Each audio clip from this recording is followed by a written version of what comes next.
Welcome back, sports fans. We are back for another episode of The Fan in the End. I'm your host, as always, Stephen Rychel, and the big man to the right of me, Mr. Ben Troupe. Ben, how are we feeling this afternoon, my friend? Man, another day above ground. You know how it goes, Stephen, man. Just enjoying the day, trying to make sure. I know we're going to get to it. LeBron got a lot of fan bases saying, hey. It's funny because we were talking about this last week, and Marvin was absolutely positive that Bronny was just posturing, right? You see, so we're going to have a conversation about LeBron James today. We're going to have a conversation about it because it's already – I'm glad it's not the circus it was when he left Cleveland the first time. Mm-hmm. You know, when they had it on TV, it was the decision. Remember, that's what they were promoting it as. But you know, we got a lot to kind of digest. It's been a long week of sports. Let's just hop right into it. And as always, every episode here on The Fan in the End is brought to you by our good friends over at Fight Wax. Fight Wax is the ultimate athlete skincare defense. Helps treats cuts, swelling, scrapes, and abrasions, rejuvenates and restores stress skin. Customers have used for soreness, stiffness, and recovery. Designed for athletes of all active lifestyle, provides an ultra silky, non-greasy feel, deep hydration for everyday skincare. Helps fight dry skin. Customers have used for eczema, psoriasis, and other skin disorders. And when you head over to the website, please make sure you use that code SFT15FW and save 15% on your order when you go to fightwax.com. Now, obviously, like I said, lots happened over the last week.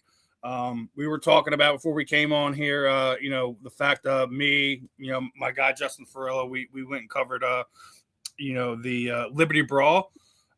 No, everyone's not a big combat sports fan, but they between Dave Feldman and Conor McGregor, they have announced that will be an annual thing. So basically the way it goes is BKFC is going to be here for Knucklemania as far as late January or early February, and then right around the 4th of July you're going to have Liberty Brawl here back in Philadelphia. So we're going to have two big bare knuckle events here in Philly twice a year. Obviously they'll probably put on other fight night related type stuff, but we were already talking about it last week before the fight.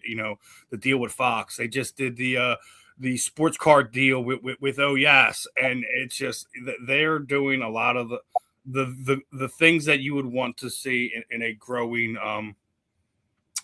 promotion. So great night of fights. Was Jordan there? Is Jordan going to be involved in it? And then Jordan Spector, is he going to be involved in it? I'm not sure because Oyas is a completely different card company. Now I know why you're asking that because he just did cards for Josh Holkett, who was on that White House card. Obviously, gave President Trump one of his cards. Obviously, Trump took it off as soon as Josh opened his mouth and started talking. So that was Jordan. That was Jordan. I'm like, I'm wow. Saying to myself, like, Jordan went from. You just cost Jordan an opportunity right there. I'm just so Jordan like, you cost Jordan an opportunity. Wow. So I mean, did Dana White and UFC like fire the dude or something? No, it's just he allows free speech. I don't agree with what Josh said. Even if that's what you truly believe, that's not the freaking platform to do something like that.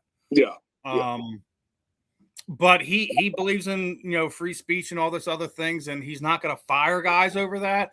I'm sure that there is some type of repercussion, as far as that goes. But I mean, it's I just feel bad for Jordan. Like I said, like he's the one that put the card together, and then Josh is smart enough to go and put the card around Trump's neck. I thought it would have been a great opportunity for Justin after the fact, but Josh opened his mouth and that was the end of it. But, well, I mean, whoever his damage control team, which I get it. Look, in the course of our entire lives, especially if you're on national TV or you're a professional athlete in some way, shape, or form, you're gonna put your foot in your mouth more times than not. But when it's self-inflicted, hey, your damage control team, like, man, you don't pay me enough money to deal with the fact that people are gonna say, you wait, what's your name again? But hey, man, you took a great moment in your career that could have catapulted you, and I get it. That's a part of UFC. That's a part of trying to sell Yourself. I mean, a lot of those guys, big personalities. When you talk about the UFC, none bigger than Ronda Rousey, John Jones, Rampage. I mean, you talk about what these Our guys. boy Conor McGregor's returning back to action this Conor week. McGregor. He's back in action this week. So Hey, Conor McGregor's Conor 5.5 year layoff from a broken leg. He's an action junkie, man. Conor McGregor is like, dude, when you were at the height like he was, and people go, hey man, it's always, can you still do it? And Conor McGregor is the only UFC fighter that gets more famous if he loses. Because if he loses, he's like, he'll say, I mean, the greatest soundbite ever is, I just want to thank absolutely nobody. Like, I ain't thanking nobody. Conor McGregor for the UFC. Conor McGregor is Dana White's Michael Jordan, like what he did for Nike. Like, it's like this dude overseas. Now, Ronda Rousey was also the cash cow. I'm not saying you had John Jones, you had Conor McGregor, you had Rampage. I mean, you had the Spider. You had a bunch of, man, at one point, UFC had bigger names than boxing. At one point, they were just pushing them out. And Dana White was like, I ain't gonna be able to maintain this monster. Let me cash out while this thing is at its height, even though I can still be the face of it. But I'm looking forward to bare knuckle. I think that Conor McGregor putting his name to it, that's what you're supposed to do. He said, look, I'm going to threaten the UFC. They don't know we coming for him. They already know what it is. We're not hiding. Listen, when he took a piece of bare knuckle, he sold Proper 12. He sold his liquor brand. So which was doing incredible as well. So yeah, it's one of those things where the combat sports world is just in a rare space. I mean, the access to it is greater than it's ever been at any point in time. And it's just, we talk about parity, it's not just the UFC anymore. I've already said it. I kind of felt for the last few years, bare knuckle has kind of stolen their thunder in that way. And as you were sitting there saying, for a period of time, they were, the UFC, not any other sport was just beating boxing over the head with a frying pan and sitting there telling them to stay down. But I mean, I still think boxing is never going to go away. You'll always have boxing fans that are going to love it. But I think when you look at bare knuckle, it's the closest thing you ever get to a real street fight, a sanctioned street fight. Oh, you about to get, look, all bare knuckle is all you trolls out there, all you people that got something to say. I ain't got a glass jaw. I can take a punch. Well, if it connects, it's night. Ain't gonna be no. Well, that's the case. Like, look at what happened this past week when we're talking bare knuckle. You had Austin Trout, very decorated championship boxer, wound up winning the welterweight title here in bare knuckle. Vacated it, went down to fight Ben Bonner for the lightweight title. Unfortunately, didn't go his way. Last Friday night. But I mean, it's one of those things, man. To even get in there and try your hand at it, it doesn't matter if you're a boxer or a former UFC fighter or whatever. It's just you need to be a special type of, as you're sitting there saying, action junkie. You have to be a special type of athlete in that way to be able to compete at that level. So I put my hats off to these guys, these girls, because it takes someone special to kind of get in there and then continue to get in there. It's one thing to do it once. Oh yeah. But like that's if you're a bare knuckle fighter and you lasted, I mean, I've been doing this for 10 years. I said, your face is made of steel. Because any sport you play, football, basketball, baseball, track, you're gonna take some bumps. I don't care who you are. Bare knuckle. Hey, man, that's the ultimate. You better learn how to bob and weave. I'm trying to tell you, because if they connect, and mind you, like I said, once again, I just give big respect to Conor McGregor, because you know how it is, Stephen. When you're the biggest name, you'll take a chance, but you won't. You'll say, well, I'm doing it, but I'm not putting my face out there, my image out there. Yeah. No, we full-fledged. Yeah, like I'm going, because Conor McGregor knows, man, if I expect people to walk the same path I did to become what I did in UFC, that's not realistic. You're not gonna, because a lot of things got to go your way, from publicity, from star appeal to fight of the night, knockout of the night. But you still got to be I got to push the sport. I got to be a personality. I got to be a face. You can't maintain all those hats. And Conor can do it because he's done it. But to say, dude, and then you got to have money to invest in these things. You got to have money to pour back into yourself. Because Conor, he's like, hey, but you see how much money I make? Yeah, well, you think it's easy to maintain my life or my lifestyle? No. I got trainers cost money. Cameramen cost money, NFL players have problem managing their money. I mean, we just had, what was it? Didn't Joe Hayden sit there said basically, he's in a bad spot now because he was living a lifestyle that wasn't conductive of what I will say this. I know that him and Debo, Harrison. I mean, James Harrison got a podcast together. What Joe is really saying is, just because you're a pro athlete doesn't make you a financially literate person. The two things are not mutually exclusive. So what he's saying is, think about this. Think about it, Steve, me and you on Wall Street, and we had to earn our millions. It wasn't given to us. Well, number one, I'm learning how to keep it. If I was broke on Thursday and I became a first round pick on Friday, and I get my check, a month and a half later, that's a lot of money I just came into. Well, guess what? I'm still 21 years old. I still like to play video games. I still eat a bunch of candy. It's not like I'm better at life than people. I'm financially better. But when you look at the way Joe was saying, I gave my parents $2 million. Okay. I bought my parents a house. Okay. I bought myself a house. Okay. I got my parents both. I said, here's the thing. If you gave your parents $2 million, why you got to buy them a house? Why you got to buy them a car? I gave you $2 million. Period.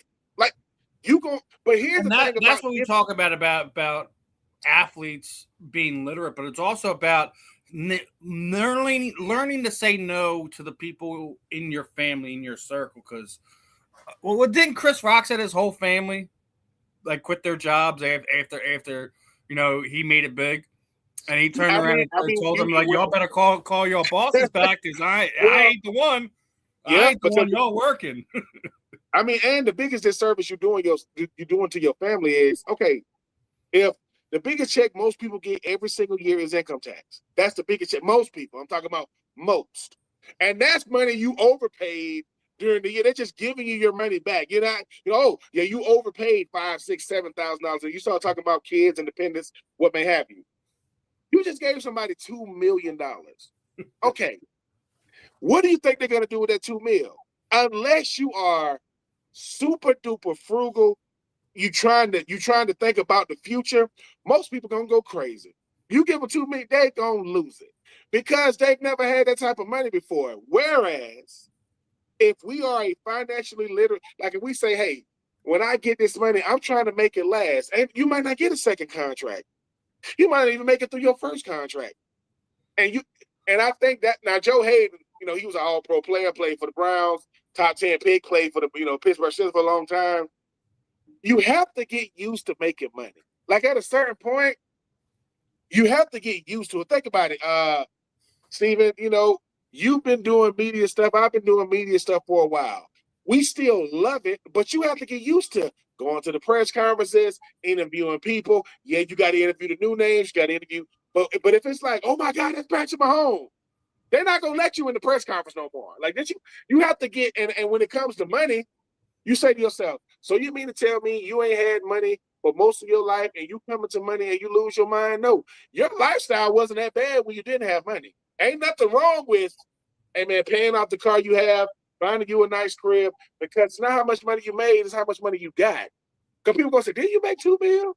Didn't I see you, at the unemployment office? Yeah, man. Because why go buy the, $500,000 Ferrari when you can just rent it for a few months? Or here's the thing. See, when I think about this, I'm trying to keep it low key, but I have a Ferrari. It's like when we're watching the movies, replacements, and the running back is like, do you know how much insurance on a Ferrari costs an effort? No, nor should you worry about it. Like, listen, if you're only getting paid $7-8 million a year, you shouldn't be buying no Ferrari. I'm trying to. And here's let's just keep it all the way funky though. You're not even buying the Ferrari for you. You're buying a Ferrari for the people that know you, so you can go pull up. Hey man, meet us over at Chili's. That's you pull it in. I think Chad Johnson is like the blueprint, right? The blueprint or what? All right, listen, not everyone's going to be able to live at the facility for 2 years like Chad did at the beginning of his career. Because, that is the smartest thing I've ever seen a play. Like, here's the thing. You could have. And Chad Johnson. All that. The fact that he was able to live off the team for 2 years and not spend a dime as far as living goes, man, that is some Chad Johnson. And if I was talking to Chad Ocho, I said, Chad, you also disingenuous. You was also getting endorsement money. So, and that's the thing too, right? Like when people say when Marshawn Lynch and Gronk, when those guys say I didn't spend a dime, you also making endorsement money. It's like people go, well, how did they survive? They was making money in other places. Like Gronk, Gronk probably has more endorsement money. Well, he probably got more than Travis Kelce now. But I would say, when it comes to money, you have to sit down with a financial advisor and you got to really listen to them. Like, they're not there to help you. They're there to make sure that when your career is over, when Shannon Crowder, former teammate of mine, said, yeah, man, I took the $6 million that I made, I put it in an investment account, or, and I live off the interest. I live whatever interest it grants me every year, the $300,000-$400,000. I live off that. So I'm living off the interest that my money incurs, and my $6 million is just sitting over there. That's how you do. And we was talking to Brandon Marshall, who they all lived in the same neighborhood. I think Brandon Marshall, Fred Taylor, Reggie Wayne, Shannon Crowder, all live in the same neighborhood down there in Miami. Fred Taylor, what's his name? I just had his freaking name. The freaking receiver. I just said his name. Chad Johnson. No. The receiver from Denver. I just said it was Chad Johnson, not Chad Johnson. Brandon Marshall. Brandon Marshall said, well, that's not enough money for me. I just bought a $10 million home. Look, and Chandler just looking at him. Chandler say, think about this for a second. You bought a $10 million home or whatever much it was. We live in the same neighborhood. I and my family can live off of $300K a year in the same neighborhood. If you need millions to maintain, it costs about $300,000 just to maintain my house. I'm in the wrong house. I am not spending $300K just to maintain my house. What kind of house I got? Pool man, how much is your pool man? So I think it's, Stephen, like you said, it's about getting to a place where find the richest person you know and look at how simple they are. T-shirt costs $5, jeans cost $10, shoes all dirtied up. They don't care. Why? Because man, I'm good. Like, they don't make stuff I can't afford, but I'm not. Warren Buffett and them ain't buying no Ferraris, man. You know how much Ferrari costs? What? 500. I don't know how Philadelphia traffic is, but this Georgia traffic is awful. Somebody gonna hit you just because they say I might not have $100,000 car, but I got good insurance. So I don't know. But Joe Hayden, I'm not mad at Joe, but guys are good at playing football, basketball, baseball, hockey, golf. They're not good at finances. That's why they have financial advisors. But if you have a financial advisor, listen to them. It's called, if you make $8 million a year, but you live off $500,000 a year, that means you're saving your money. And hopefully, as you get older, hey man, you live off $500,000 a year. Yeah, you live off of $500K. Hopefully, you can start living off of $250K, $100K. Because hopefully, as you get older, you don't want as much. At least that's what I thought it was. But we live in a world now to where people don't want a house. Hey man, I got 1,500 pair of shoes, and what are you, a Foot Locker, dude? And so I just listen. Yeah, I don't think I would ever have more than a handful pair of shoes. But that's what it is, though, Steve. It's like not a matter of if. When people hit the big times. You making a bunch of money. They're like, Steven, man, look, man, I might treat myself a little bit more now and again. But it's like I'm still, I might have a camera crew with me when I go do interviews. So you know what I'm saying? I might, but that's employing people though. I'm paying them. They're not my friends. It ain't my mom and my brother behind the camera saying, Mom, you moving the camera. You know what I'm saying? I'm like, your empire is growing. But nah, man, I mean, in my 43 years of living, I still ain't seen a bunch of Ferraris driving. I've seen them. I've seen one or two. But I don't just, I ain't never pulled up in a. It's the car that you see like 1 in 1,000. You know what I mean? And do you want to? In reality, like a lot of these guys that you're right, they don't need it. They bought it or they rented it. They did whatever so they could show their friends what they got. It's nonsense. But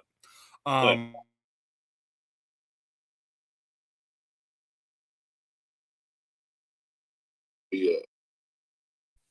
Daniel Briere's on that on that Howie Roseman kick. Well, this week kind of showed that, right?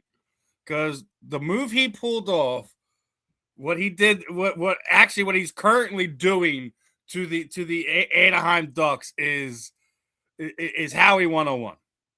For those who don't know, which I'm sure you don't, you're probably sure you haven't heard about it, right? Is that the way the NHL works is a lot of these younger guys, they're restricted free agents, right? When they're going through arbitration to kind of get to that $5, $6, $7 million range. Well, obviously after last season, the Flyers they're saying, well, we need to go all in now. So they targeted one of the Ducks forwards, right? Mm-hmm. Gave him an offer sheet, so they have until the 10th to match it. Problem is that Daniel Briere front loaded it so bad that this kid will probably, if the Ducks don't match the offer, just from Philadelphia, he will become the highest paid player in the NHL at 21 years old. But not only did they front load it to the point where his annual isn't even $1 million. All the money's in the signing bonus for that year. So he's not even counting like a high number against the cap. It's just you're going to have to pay that signing bonus.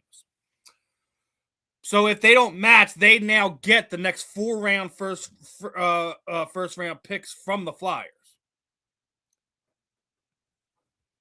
So in all intents and purposes, Daniel Briere sent a financial nuclear missile at the Anaheim Ducks because they're in trouble. And you're even asking guys around the league, and they're basically, one exec basically thinks it's a fireable offense on what Pat Verbeek, the Ducks general manager, has done with as far as retaining some of their talent. They still have to sign Cutter, which is, if people remember, it was the guy the Flyers drafted, didn't want him, that we did this whole little thing where we want them getting another pick out of it because Cutter didn't want to come here, right? They still haven't signed him. So incompetence is real. I think what I'm hearing is Howie Roseman is the best example of showing people what happens when a GM is really, really great at what he does. Right? Like, really, because you keep on going, what? They got who? What? Then when you start seeing the Flyers in the Anaheim situation, you start realizing the GM, I guarantee, is somebody in Anaheim that was saying, dude, if you don't get this, like, how like you got a lower tier person saying, dude, you about to mess this up. They're going to send this offer over and you're not going to be able to counter. You're going to be looking stupid. Then we're going to have a 21-year-old, making more money than the best players in the NHL. Oh, it's not going to happen. You might want to check your email. You might want to check. Look, and like I say, incompetence at the highest level is rampant for people that don't know. Like when people start saying, "Are you telling me that the front office is directly correlated to the success of the team?" Yes, yes. And for people who don't think that, right? People who don't think that, ask the Cubs. Ask them. Like, ask him how crazy it is when you got that historic of a team and it's not happening. It is not happening. As matter of fact, there's this dude that played for the Anaheim Angels, right? Named Mike Trout. Ask him. Ask him what it's like going into the season knowing before they throw the first pitch, it's over. Done. I was the best player in baseball. No, here's the thing. Did you see the one of the Angels regular meter members heard rumors that that they were entertaining trade offers for Trout coming to Philadelphia, and they asked the general manager about it, and he emphatically said he is not trading Mike Trout to Philadelphia at the trade deadline, that it's not even on the table. If you're Mike Trout at this point in time and you've watched Shohei Ohtani start his career, come, go, leave, and is now a multiple-time championship winner on another team, I'd be pretty upset if I'm Mike Trout too. I'd be like, listen, I don't care what you say. No, you better put me on the trade block now. I'm done. Because they ain't tell me a trade that Anaheim has made at any point in time in the last 5 years to make them a better team, to give them a chance to have a postseason run, to have a World Series run, because they haven't done it.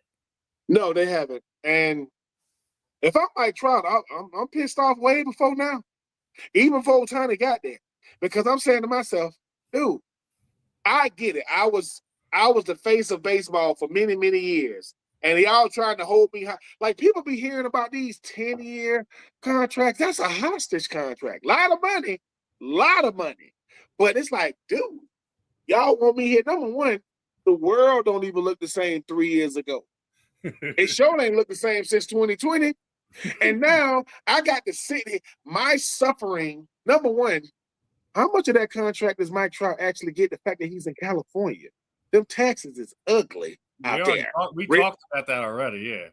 You know what I'm saying? They have way baseball players have way more working days in state than a football player would have in state. So, listen, and that's gonna get me to another point about it. We getting ready for the All-Star game. A lot of people are getting their first opportunities. I mean, and we've talked about the All-Star games consistently on here for all the sports, and it's just how screwed up it is. And baseball is even weirder at times because I know you're going to think I'm homering out, but I think Zach Wheeler is absolutely right. What he's done over the 2 months' time that he's been pitching, obviously missed the first month, right? Mm-hmm. He's better than Sheen right now, but somehow Sheen is one of the pitchers in the All-Star game. Well, let's look at the numbers next to each other, and you want to tell me what? Someone explain to me why Zach Wheeler isn't an All-Star right now. It's up for everyone to see. That's embarrassing. He's got a losing winning percentage. Obviously, playing in Pittsburgh. Let's throw that out. Let's just throw the wins and losses out. Everything else, he's still significantly better. He's got a better ERA, a better WHIP. He's got less walks. I mean, what else you want from an All-Star? So they asked Zach about it this week, and his agent is not happy at all. They're the incentives, man. I mean those exactly. We talk about it all the time in football. Like, baseball is just as bad. So when we're sitting there seeing Zach Wheeler get thrown around like this, and he's been, arguably, top 3 pitcher in baseball over the last 5 years, right? But then you get situations like this, right, where you have Kevin McConnell. He's going to be playing his first All-Star game in Philadelphia in his rookie season. He's from Delaware County. It's 15 minutes from the Charlotte home. His early memories of baseball are right at Citizens Bank Park. So there's times where baseball absolutely gets it wrong, and then there's times like that where you get it right. Not only that, we were just talking about Mike Trout. Obviously, being able to go to the All-Star game in your hometown, it's just something you can't put a dollar amount to that. Having your family and friends be able to there in the game that celebrates baseball's best. We tear the All-Star game apart. This is another one where baseball absolutely fails. But we do make sure, like we talk about it all the time. We see BS, we call BS. But when we see something right, we do something right. You see what they did for the home run derby? No. Here's what they're doing for whoever's going to be this year's home run derby winner. That's nice. I like that better. That is nice. I mean, hold on. That is because let's. I will say this about baseball. The two things that baseball gets right better than any other sport is the All-Star game and the home run derby. Here's why. The home run derby is I get the slam dunk contest in basketball and all stuff, but that's it. I don't really care about the three-point contest. I think the thing about the home run derby is it's where the big bats come out. Like, listen, it's not like LeBron never being in the dunk contest, which that's a totally different conversation. But when you start talking about the guys, them sluggers, guys that swing for the fences, let's go. Ken Griffey Jr., huh? We're going to do it. I still think the best one I ever seen was 96. When you had Bonds and McGuire going head to head. And for those people who don't understand, when you got to do swing after swing after swing, it then becomes muscle memory and technique. Because you get to swing it too hard, you're going to run out of gas. It's like, hey, man.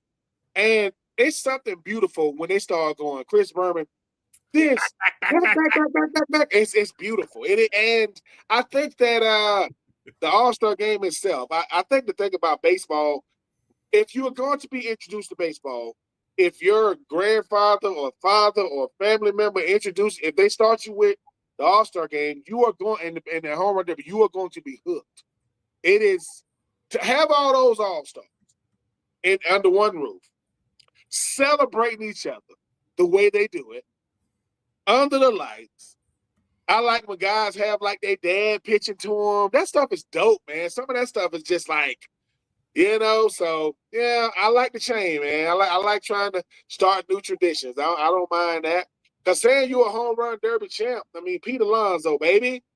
You know what I'm saying? I like the fact that they didn't make it a trophy this year and they made it like a necklace medallion type thing. Let's do it. That's actually really cool. I love it. I love it.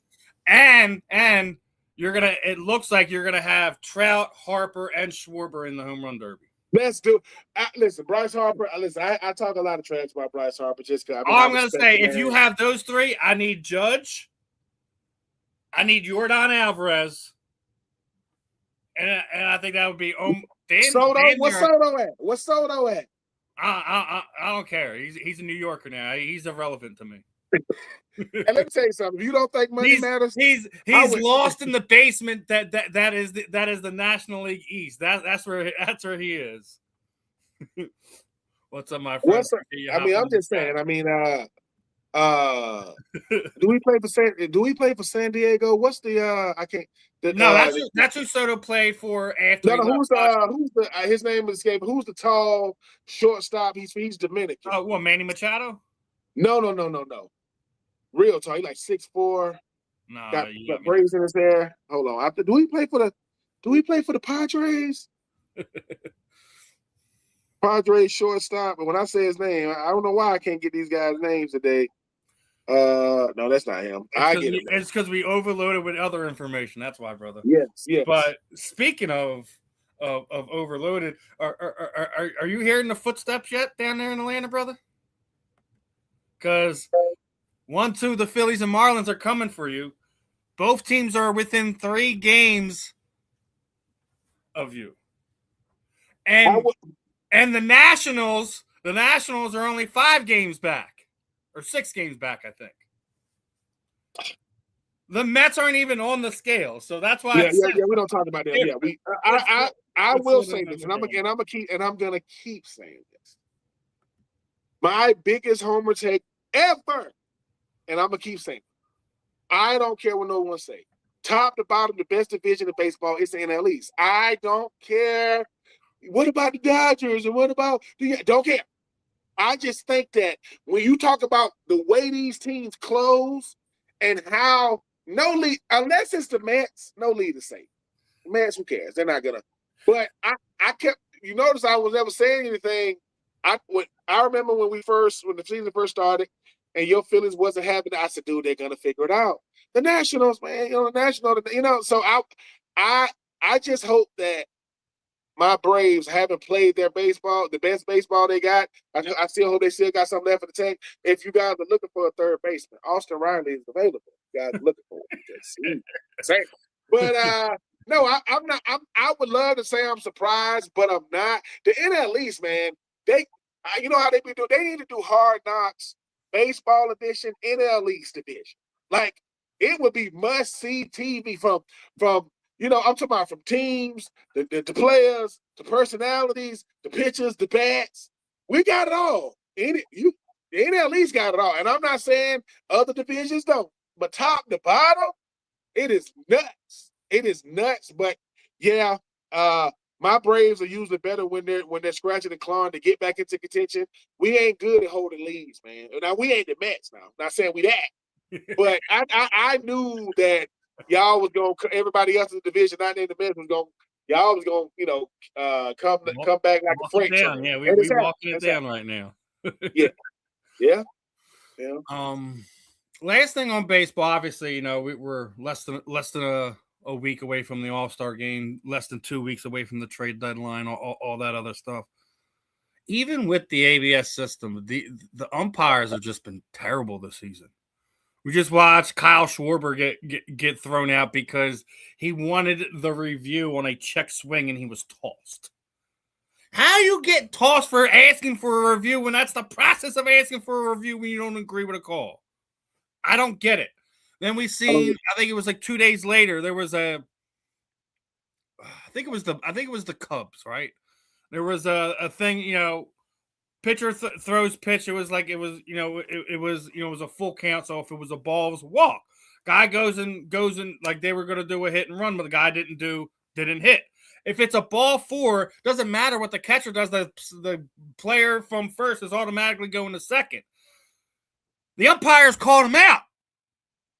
Then Craig Counsell gets thrown out of the game because he's arguing the decision. If it's a ball 4, it doesn't matter if he was attempting to steal the base or not. It's ball 4. He gets the base automatically. There shouldn't be a discussion there. So I mean, I think the ABS system has been an addition to it, but again, umpires are still letting their feelings get in the way. We've seen a bunch of them have already sat there and said that they're going to be retiring after the season. Let's make room for the first female umpire in Major League Baseball. Which, if these guys do go through with their retirements, it makes room for you to bring somebody like Jen in for the first time ever. We haven't had a female umpire, so I definitely want to see that.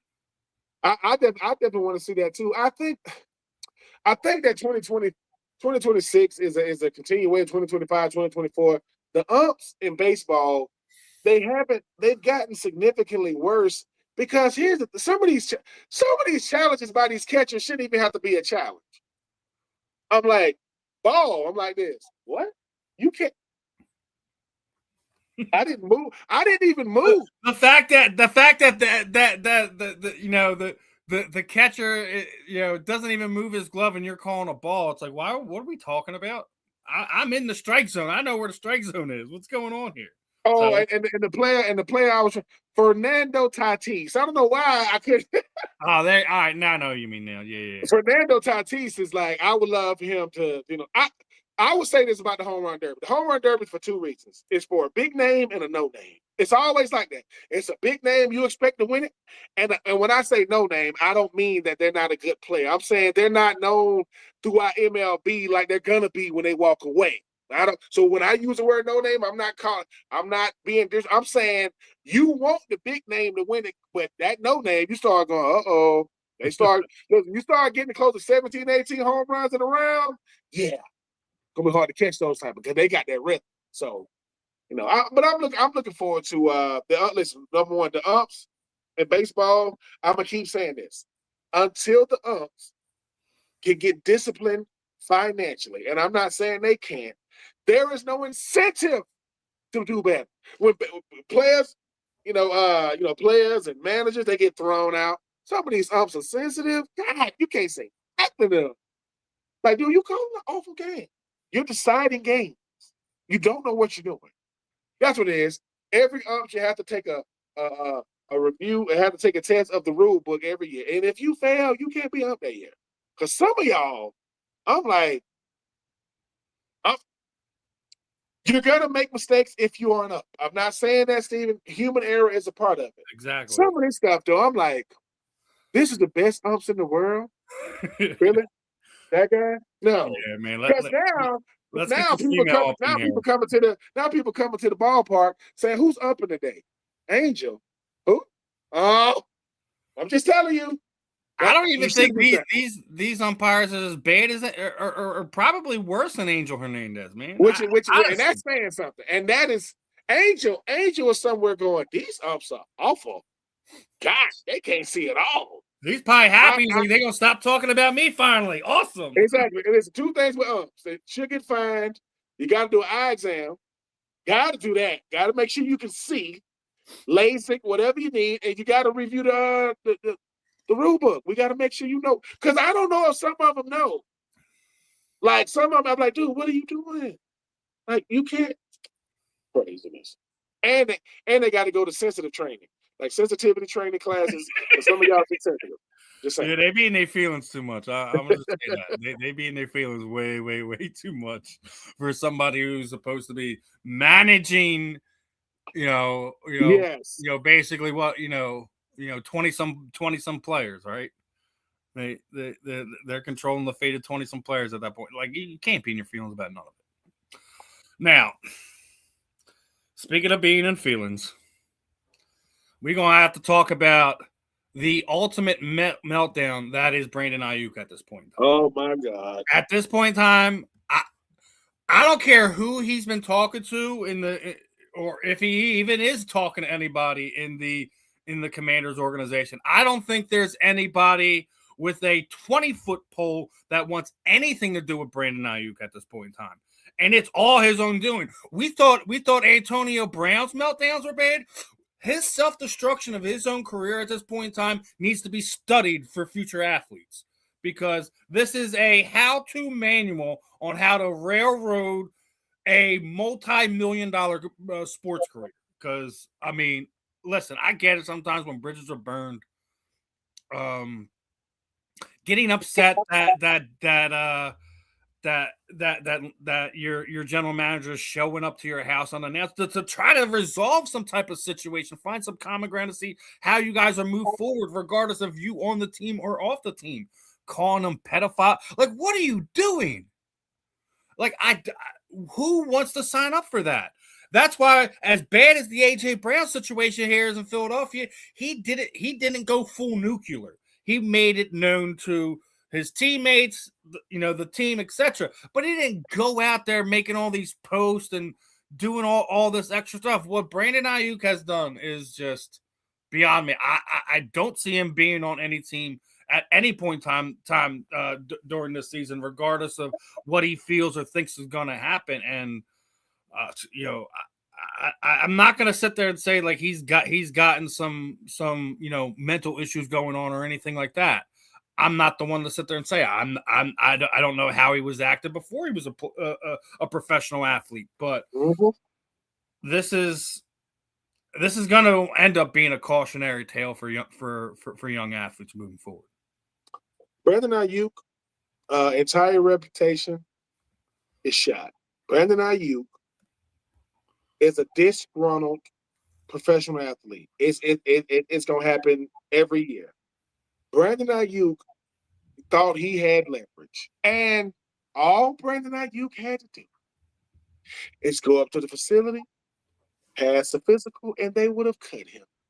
They would have let him go on about his day.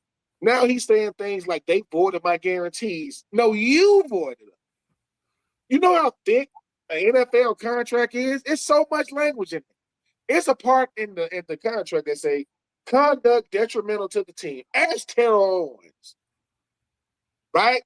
He didn't know that Andy Reid could do that till he did, right? I think a situation like Brandon Ayuk, I think you said it right, Steven. It's a cautionary tale of what not to do.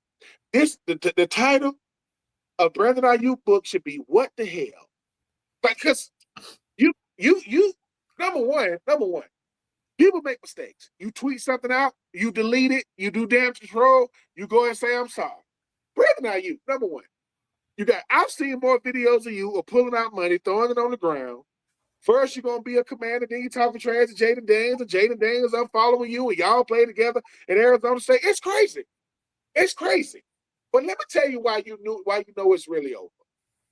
When John Lynch, general manager of the San Francisco 49ers, comes to your house, he's coming to your house and say, Brandon, ain't no cameras around. I'm not trying to make a big deal. What are you doing? Like, what are you doing? Because there are 30 other teams, not named the Commanders and not named the 49ers, who probably would have wanted your services. Number one, let's just call it what it really is. Brandon, you nice, but you ain't that nice. Like, you're a good receiver, right? But the last time you played football was, what, 2 years ago?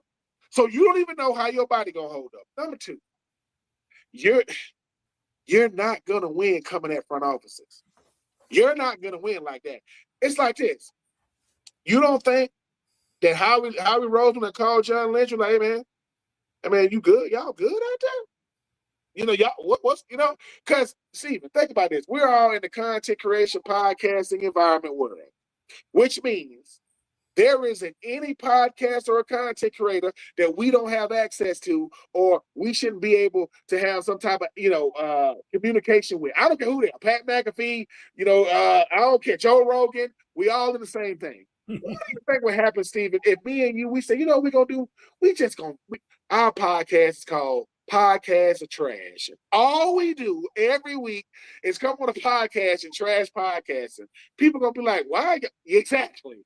Why are y'all wasting y'all time doing that?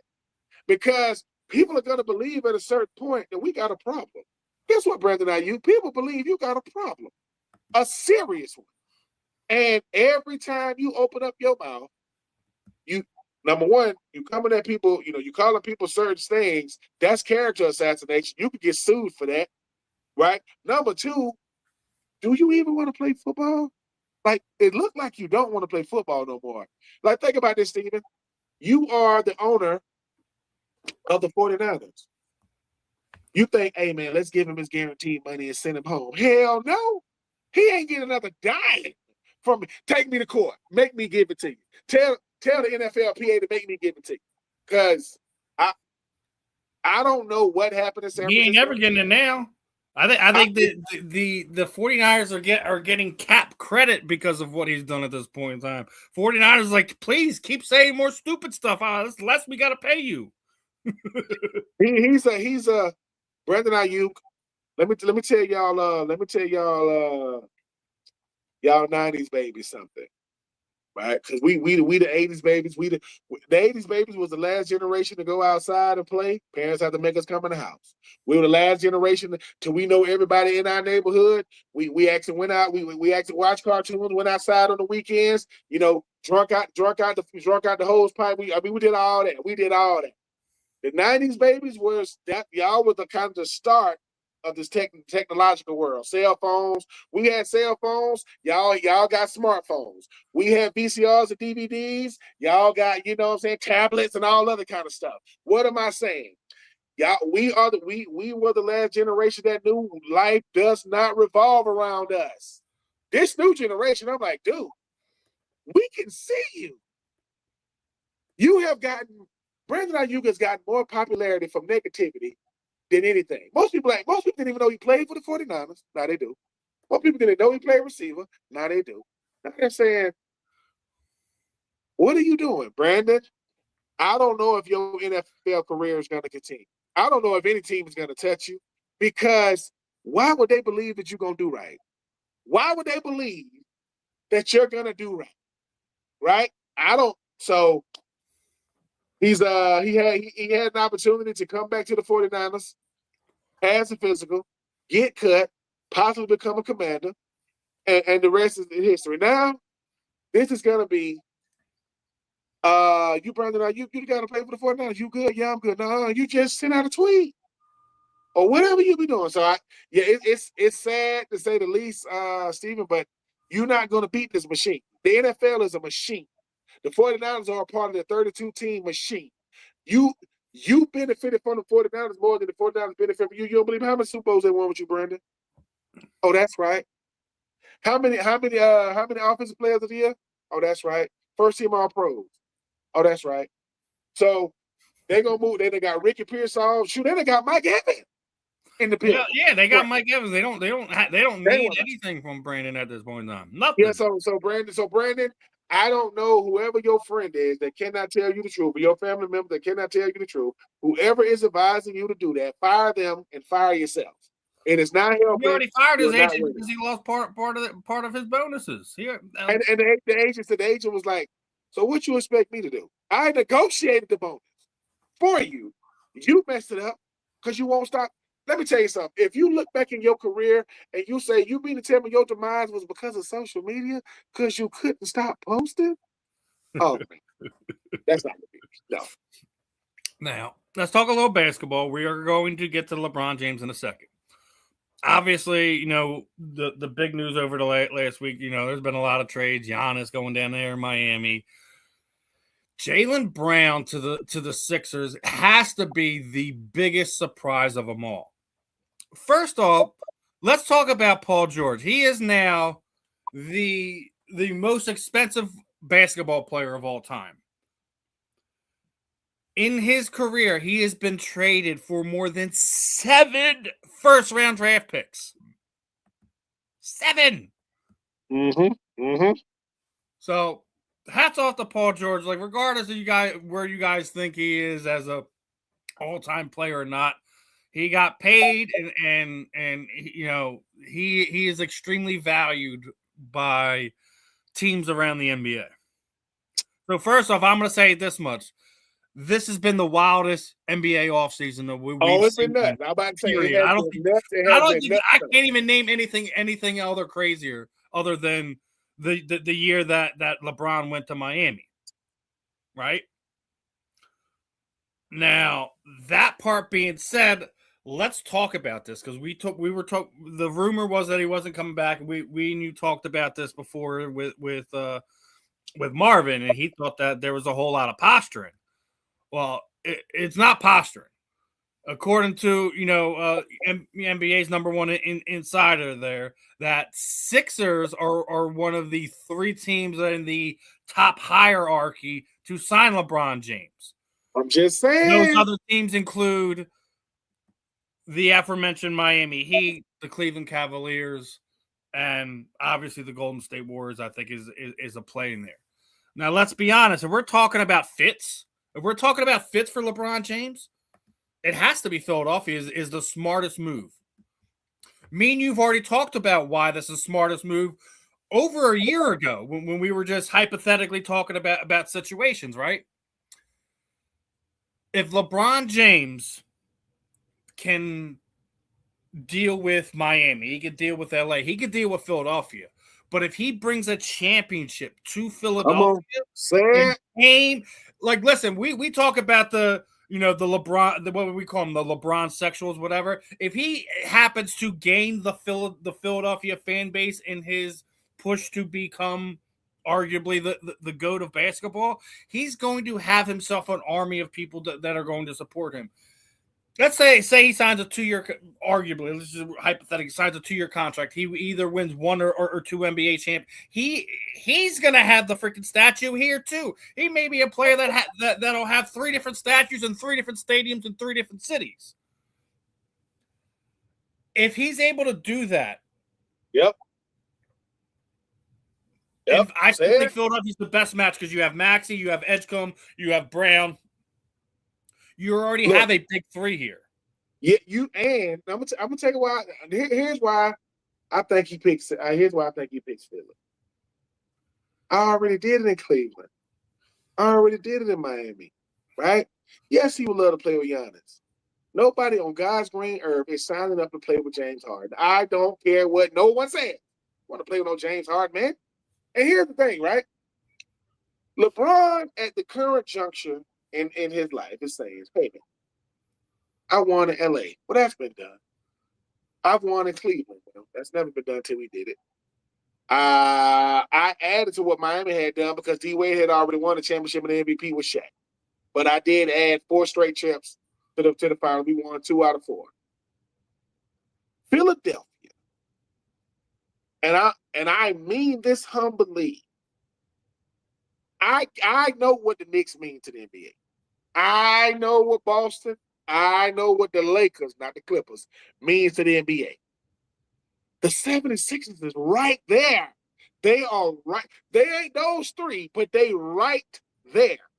And what happens is Charles Barkley, Dr. J, and all I'm saying is LeBron is saying, all right, I got about 2, maybe 3 more. I give him 2 at the least, 3 at the most. I don't think I'm going to go past that.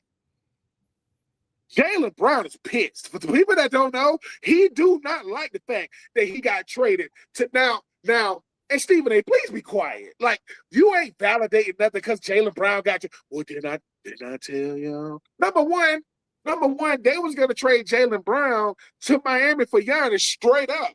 Finals MVP for Finals MVP. Jaylen Brown is a hooper, people. I know you might not like his stances on social media, but don't listen to him. You might not like everything he does on the court. Jason Tatum got a championship. Do we got an MVP? No. And guess what? Just because you got Giannis don't mean just because it's just gonna be you down there. But I will say this. This is why I thought it was gonna always be the 76ers. LeBron likes superpower teams. Either he's trying to make it a superpower or he's trying to go to one. LeBron say the 76ers, right? I'm not gonna use that P word because that's not allowed in Philly. LeBron go to Philly and win it? What? LeBron go to Philly? Let me tell you something. The cold conversation, whatever, it's never gonna stop. I get it. But people don't want to talk about LeBron and his 40s and Mike and his. They don't want to do that. Oh no, we don't want to go that far. We don't want to go Wizards compared to. So I think Steven, this is another reason why I said Steven.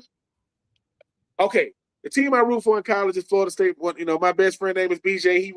I root for the University of Florida. He root for Florida State. I'm sorry, he root for Florida State. I'm University of Florida.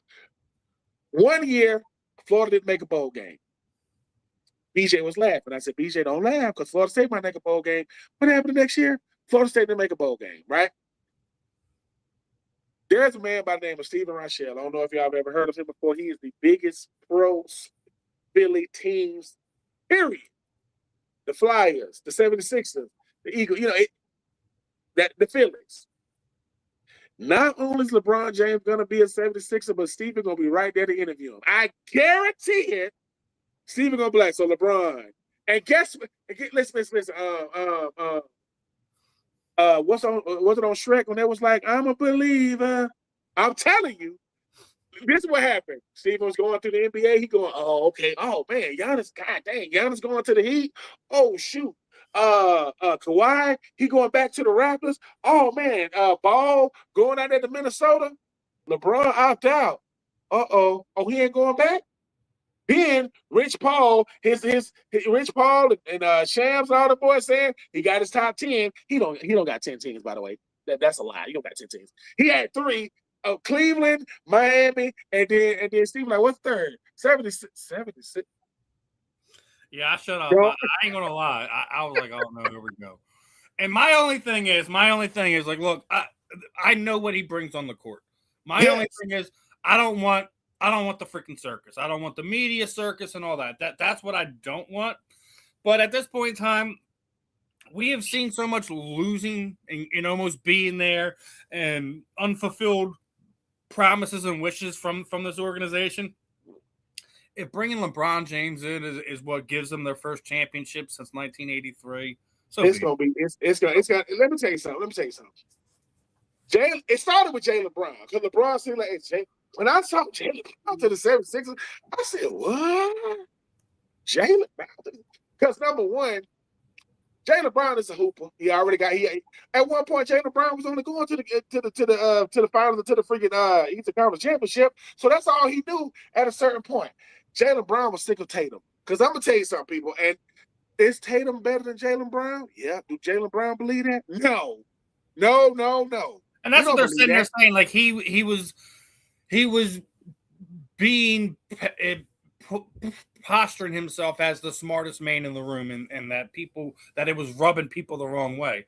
If you know what you know, you ain't gonna be silent about it. Facts. I want somebody who. I am just. Go ahead. Steven, look, this is what I want. This is the selfishness of me. Don't nobody want to see LeBron back in Cleveland, but Cleveland fans, be quiet. Y'all already. Ain't nobody trying to go back to Miami. You go back to Miami because maybe you can get the house you had down there, real nice weather. You know, the no state tax. I get it. I'm gonna tell you who wanted to be a 76er, but may he rest in peace. Oh, Kobe wanted to be a 76er. He wanted to. He went to the Lakers. We get it. That's close. LeBron, listen, Philadelphia will be on fire.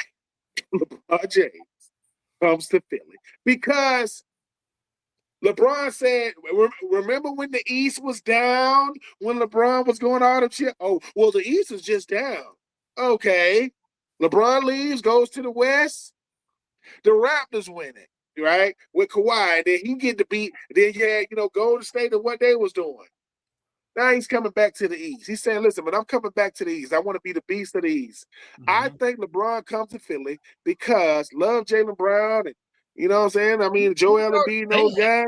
He completes a lineup that would make it's gonna be ugly. That might be probably the best on paper lineup that we've ever seen. Joel Embiid, Maxey, VJ Edgecombe, Jaylen Brown, and LeBron James would be your starting five. People talking, the only team. I mean, I know how much respect he got for Golden State and Steph and Draymond and those guys. I know how much respect he got for those guys. But also, you got to remember that he's already said that Tyrese Maxey is his best favorite young guard in the NBA right now. Not only that, is Maxey's management team is who again? Oh, Rich Paul. That's right. I'm trying, and all I'm saying is, I don't know what show it was, about 2 or 3 shows ago. I said nobody moves the needle like LeBron. He is still the biggest piece on the chessboard. That's not taking nothing away from Luka or SGA or Jokic or Giannis. Or or all these big time, Jalen Brunson and all these players, right? That's taking and Wemby. When LeBron walks in the room, Wemby and Jokic and SGA, right, and all those guys, I said, "Whoa, LeBron here? What's up, baby?" Like if it's like this, Steve, if LeBron is walking up to your table, "What's up, man? This the wife and kids, thing. What's up, man? Can I talk to you for a second?" Yeah. We just sat down to eat, baby. Can I have about 15 minutes to go talk? Yeah, because it's Bronny.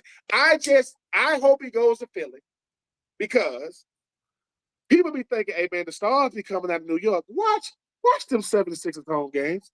Just watch. That go Will Smith, that go Kevin Hart, that go Mike Trout. If he can catch one, he gonna be that go Bradley Cooper, you know what I'm saying? That go Don Staley, Deuce Staley. That go Randall Cunningham. That go Jalen Hurts. That go Devonta Smith. That go Jalen Carter, man. Listen, I know you had a situation where you walk up to the little streamer. You too big for streamers, man. You don't want to go on nobody's stream. You Jalen Carter. Let the window up on me. I don't care. You two, come on, man. Like, we need to get past. You're not a clout chaser. You're a Super Bowl champ. That's a streamer. Stop it. He disrespected me. No, he didn't. He let the window up on you. That's content, man. Come on. But yeah, I want to see those Philadelphia Meek Mill, you know what I'm saying? Like Gilly. Oh my God. Gilly might go nuts. Gilly might have a heart attack. So yeah, man. I do hope we go to Philly because when you start talking about I don't have a horse in the race. If he's here, great. If he's not, it is what it is. But it's gonna be breaking. If that happens, I think you immediately have to look at the Sixers.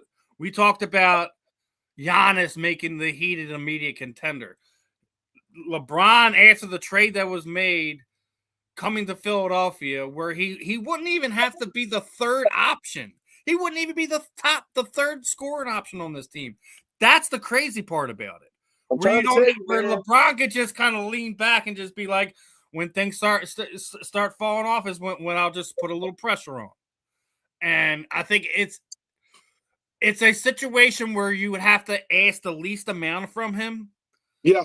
We're all basically his presence and what he does on the floor is all he would really have to do to help propel this team to a potential, a potential NBA finals. Everybody's watching right now. So everybody say, "Oh, don't nobody care when LeBron goes."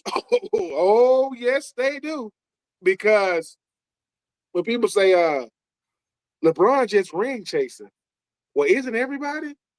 Isn't everybody trying to chase a ring? I don't think we should have, like, this is what I sat there and said, that he's in a unique spot where I don't care how many rings he's won, that's not going to get him in that GOAT conversation.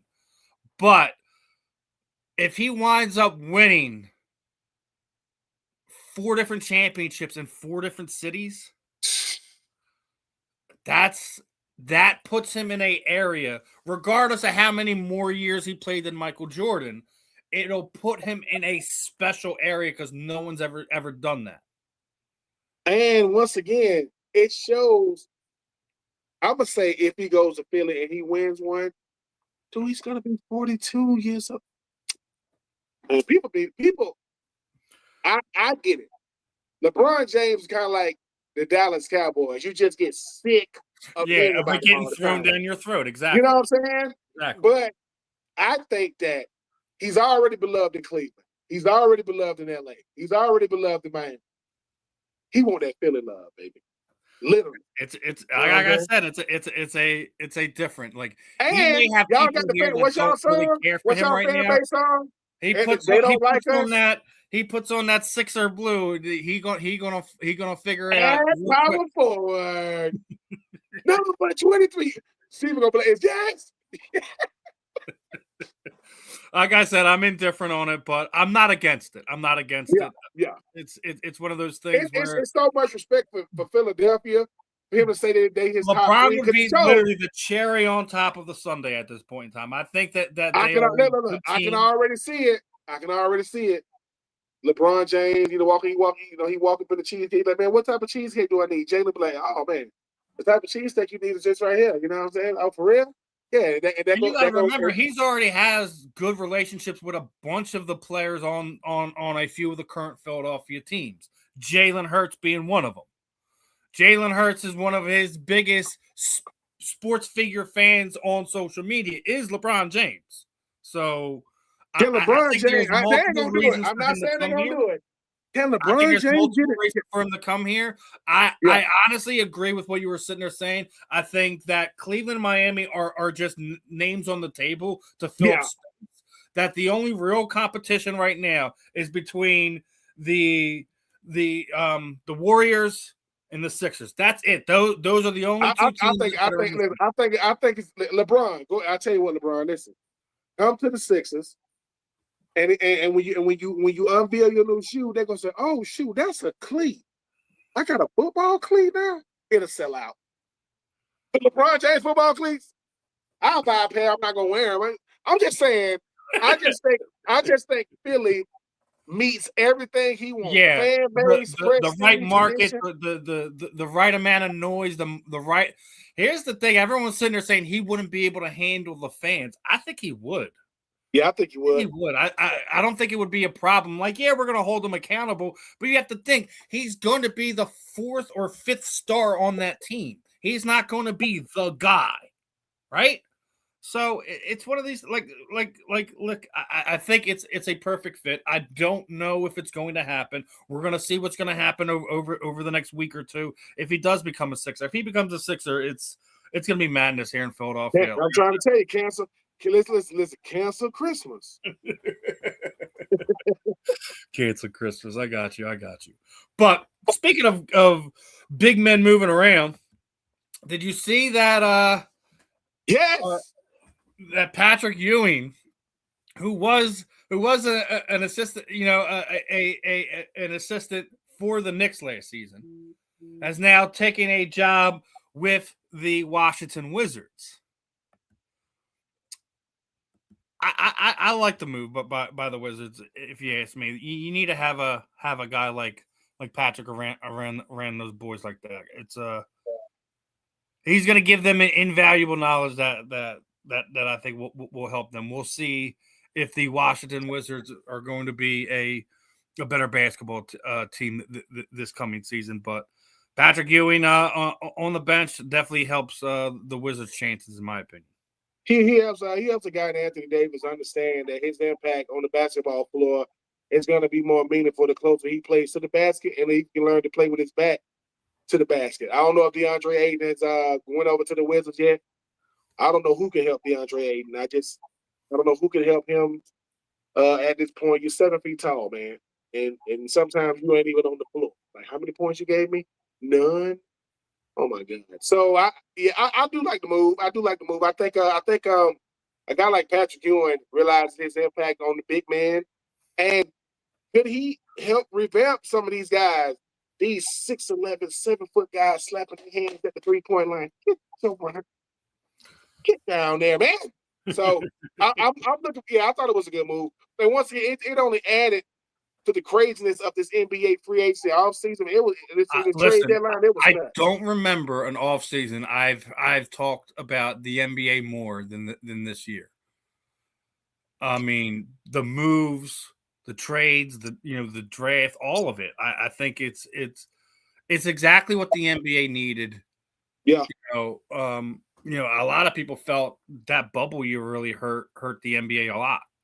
And I think where they're at right now, the parity we've seen over the last 8 years, I think this is all good for basketball in a time where it's what we love. It's what we love. Listen, and once again, everybody right now is in suspense, waiting to see what the King is going to do. And when he does do it, the power shift is going to wherever he goes. He Thanos. You know what I'm saying? Right now, I got all the stones. And I like I say, the basketball fan in me hope he goes to Philly because he want that Philly love, man. And he knows I went in Philly. What they gonna say? Every New York fan, Philly. You think Philly fans like New York fans? Case Philly, the state of Pennsylvania don't like. I would just say this: after the Knicks winning a championship, if the Sixers in that offseason go and land Jaylen Brown and LeBron James, I think it might be the first year that in a long time that you would have a defending championship not be a favorite. I'm trying to tell you, the balance of power has shifted. Yeah, I mean, LeBron made it to the second round. LeBron made it to the second round of the playoffs without Luka. Without him. So he's not going to be SGA in them, right? You talk about Jaylen Brown, man. I already said, if you look at that, how that plays out, he fits into the four that they have already starting in a way that makes it what you were just sitting there saying. It makes Joel just listen, stay at the bottom end. We don't need you up here no more. We don't need you up here anymore. We got JB, we got VJ, we got Maxey. We good. You just stay down there, get rebounds and make it up. But the greatest thing that LeBron gonna bring to Philadelphia is to the team and just to sit. LeBron is not. LeBron refuses to look his age. Like, I'm not gonna look 41, 42. I'm gonna be getting up and down the court, and that's what I think. And then if I got all this youth around me, remember when Kobe was in his last All-Star game? He like, man, I'm out here with all these young legs out here dunking and catching alleys, man. Like being around this young energy, And I think for LeBron wants Philadelphia to know, hey, man, I do this for real, man. Like, if I can survive, it would put a stamp on his legacy that I don't think anyone could talk away. You can't sit there and say, but this, but that. Okay. Well, I give you the one but. We mentioned he might play 2 years, might play 3. Just say he signs a 3-year deal. He plays 2 years in Philly. What if he go back to back? Listen, I don't like putting the number. Yeah, I've won X amount of championships. That makes me the best. No, because if that's the case, it's Bill Russell or Robert Horry. Exactly. Right? Which I've never been. Everybody wants to talk about Mike going. winning 6, never He was losing. 6-0 in NBA Finals. That's almost impossible. It is. But what happens is, I mean, Mike beat Detroit when they was old. Mike never had to beat. I mean, Mike never had to beat prime Lakers, the prime Celtics with Bird. He didn't beat prime Celtics. So he beat down his first NBA championship. He beat down a worn down Magic Johnson. I mean, here's the thing: when LeBron got drafted, we had flip phones, Blackberries, sidekicks, DVDs, CDs, iPods. Now we got iPads, we got tablets, we got smartphones, and all I'm saying is, a guy that got drafted in 2003 is 2026, and he's still how that is staying power. And that's why I'll continue to say he is the NBA's Iron Man.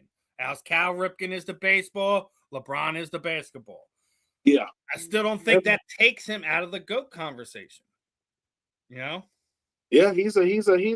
I just Philadelphia means if I win a chip, that's a statue, baby. Not just a statue. It's cementing a legacy on a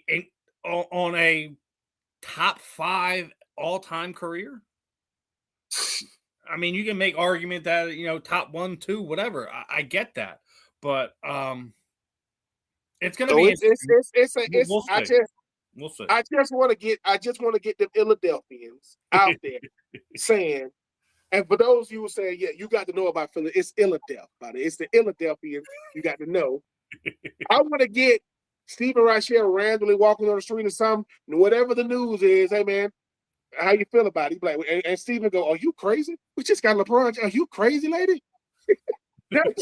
Like, I'm not even going to try to act like this is normal.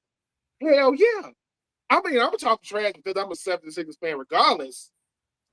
But LeBron James is going to be wearing them 76ers colors? Man, stop it. What AI? Where he at? Do he got 2 or 3 minutes a game? Just put up a couple of, just saying. Nice. I'm looking forward to it. Last basketball topic, right? Before we go back to some football real quick, is I want to know who's your top 5 most feared enforcers of basketball all time was. Is it Oak? Oh, top 5 most feared enforcers? Wow. Is it Mason? Is it Lambier? Yeah. I would go. Definitely go. Is it Ben Wallace? Like who's some of your most feared basketball enforcers? My number one. Anthony Mason is definitely there. Lambier is definitely there. Rasheed is definitely there. Ben Wallace is number 1. I think he was the most feared. And if I had to do a 5th, enforcers though, like Lambier, yes. Ben Wallace, yes. Anthony Mason, yes. Rasheed Wallace, both Rasheed and Ben Wallace, yes. If I had to do a 5th, oh man, so many guys that played the worm on there or no? Or he wasn't. Yeah. You know what?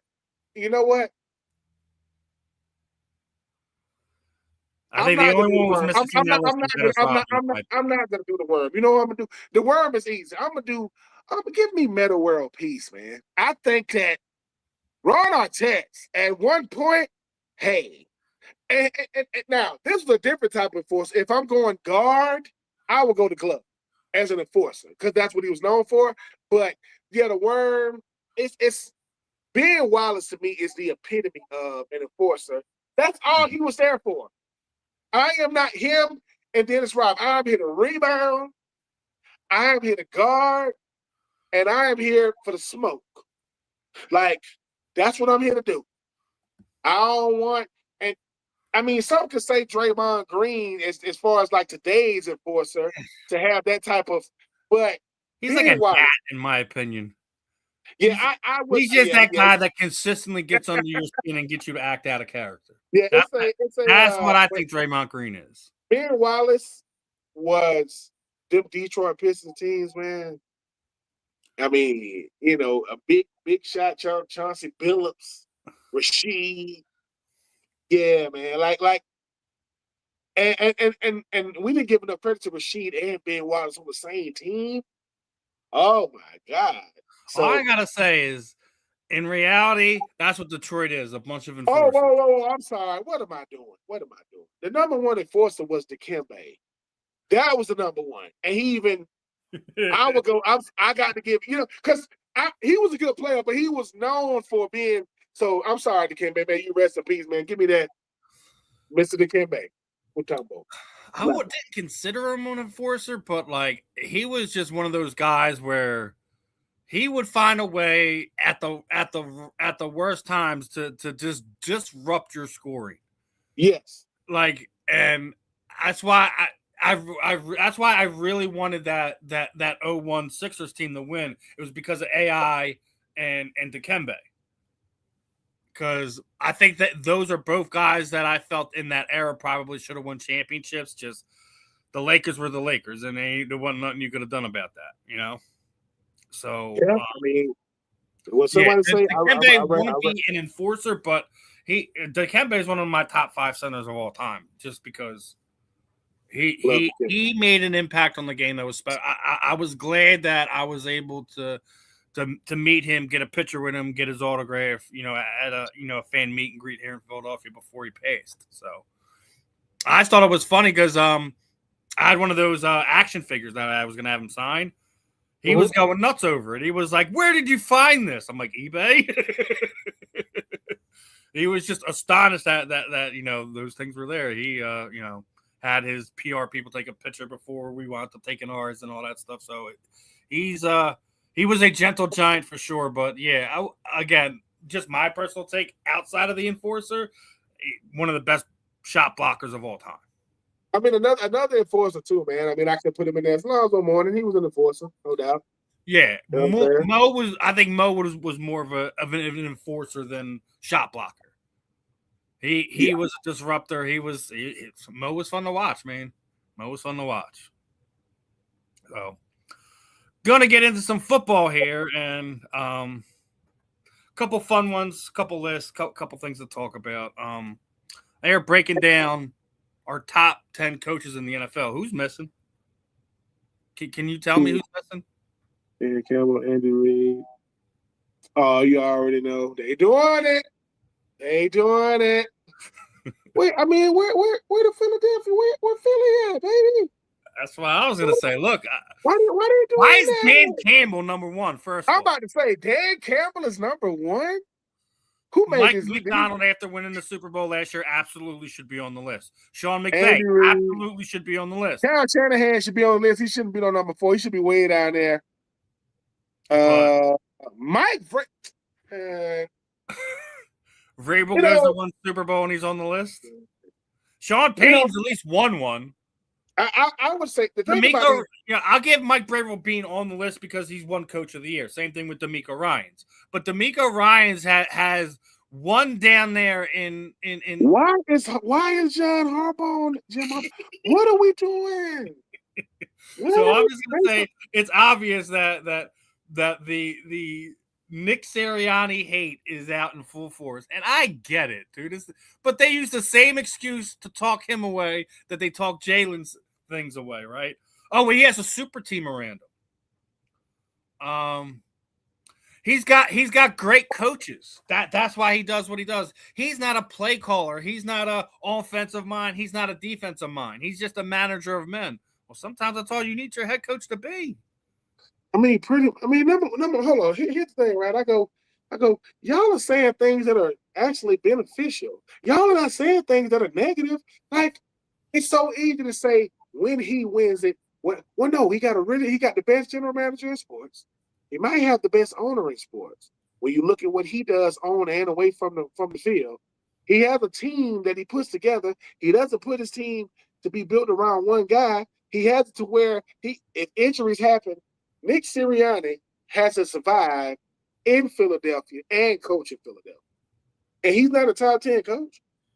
But Harbaugh is? Dan Campbell? Okay.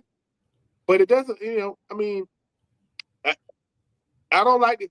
Rankings rankings get on my nerves just like comparisons get on my nerves. When we see a play, say, oh, that running back remind me of Saquon Barkley. No, he don't. Yeah, he don't. No. Saquon Barkley jump over people backwards. No. Saquon Barkley's right for 2,000 yards. Here's the thing about it, right? That gets me about the Nick Sirianni thing. Do you know he is ranked top 5 all time as far as winning percentages for head coaches? Top 5. And he's not a top 10 coach in the NFL? Stop. Yep. I mean, once again, it's the bias. The revenge tour. All I'm gonna say is the Eagles' revenge tour is gonna be sweet this year. Granted, I think we got an easy road compared to the last few years. The 7th easiest schedule. Everyone talking negative about the quarterback. Everyone talking negative about the head coach. The defensive players are already talking about Vic Fangio because Zach Baum basically saying that Vic is taking the defense to a whole nother level this year, and we ain't even got into OTAs yet. Mm-hmm. So, y'all can sit there and continue to doubt this team, continue to doubt the men that are producing and helping this franchise be what they are today. What you're doing is keep giving them billboard material to do what they do anyways. Y'all sitting there voted Jalen Hurts the most hated man in sports. How y'all hate on that man? I don't get it. I don't. Look, Tom Brady stuff I get because of the way he used to go about things. Used to rub people the wrong way. Jalen he is the most humble ho-hum superstar you could ever come across. Yep. The dude's getting $51 million this season. He still lives in the house that he was living in before he became a pro athlete. So come on, guys, stop with this. It's just one of those things I just have to point and laugh at because when you're going to give this team more billboard material when they have one of the 7th easiest schedules, and then sitting there saying that they're not one of the teams that are favored to make a deep playoff run, it's just laughable to me. I'm like, keep saying this nonsense, guys. I want you to keep giving them stuff that they can just hang up on the bulletin board before they walk out on the practice field, before they get on a flight, etc. Keep doing it. Keep doing it. Oh, once again, I don't know why people keep giving Philadelphia ammunition. They don't need any, man. Like, leave them alone. Jalen Hurts, everybody say he went to Devonta Freeman where he didn't go to AJ Brown's, and he also ain't go to the White House. He'll be all right. This man is doing. I look at him doing, the Jalen Hurts Foundation, the YMCA's, the Boys Girl Clubs. If Jalen Hurts is not the type of individual you want to be associated with or be around, what are you doing in your life? And we even talked about it Monday because right as we were doing our show last week, Jeffrey Lurie was given the Stuart Scott Award for everything that the Eagles have done with the Eagles Autism Foundation. So it's one of these things, man, where they're doing everything right, and y'all keep just throwing stuff at them. It's gonna make what they do even better. So I just point and laugh, and I want people to continue to doubt us. I don't listen. The you don't like us, we don't care thing is never more true than what we're seeing. That's why I said it. That's another reason why I think LeBron's. Boy, they can't wait to put LeBron there. You don't like us, we don't care. You think LeBron? I know you don't like me, but watch what I do. It's gonna be on. Mm-hmm. Mm-hmm. So here's a fun one for you, right? Let's take these 4 superstars. And you send them back to 1970. Who do you think is the most dominant? In my opinion, it's Myles Garrett.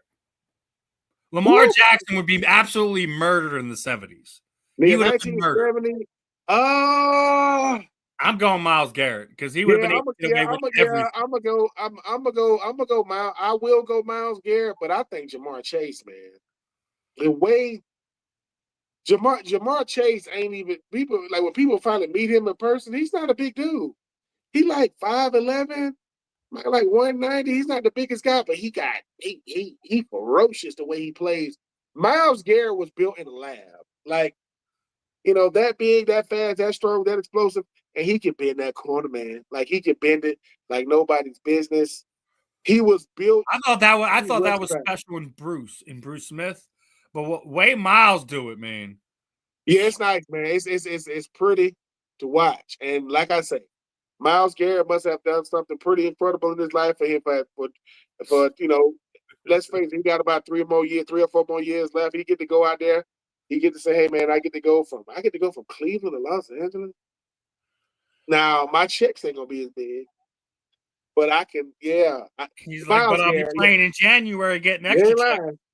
I mean, Sean McVay was like, "Let's go, let's do it, let's get him on the first train." I definitely think the Rams should be the favorite in the NFC, but the fact that I think the Eagles obviously aren't as good when you lose an AJ Brown, but when you go bring a Mekhi Lemon in, when you go get a Eli Stokes, who's basically another quarterback on the field because most of his high school and half of his college time was being a quarterback. So you got 2 quarterbacks on the field, right? New offense. The offensive line is going to be healthy, which I think was the biggest bugaboo last season for the Eagles.